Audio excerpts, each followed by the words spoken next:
Hey guys, welcome to my channel. Today I'm going to show you guys how to cook bouillon egg soup. This soup is very refreshing. It can not only help to cure the hangover, it is also very suitable for weight control. First, prepare some mushrooms and cut them into slices.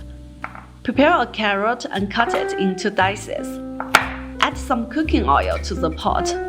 Put the mushrooms and carrot into the pot. Add a little bit salt and stir fry until the mushrooms become soft. Add some water to the pot.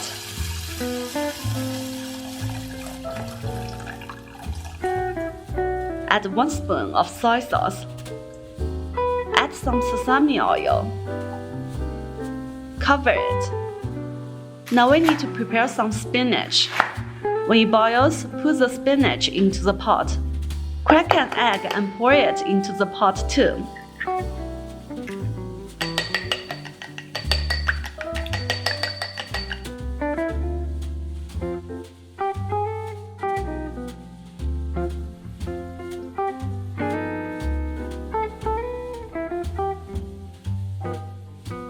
Wait until the soup boils again.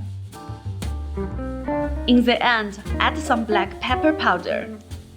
Very easy and refreshing. Hope you will like it. If you like my cooking recipes, please click the like button and subscribe to my channel. Thanks a lot, and I will see you guys soon.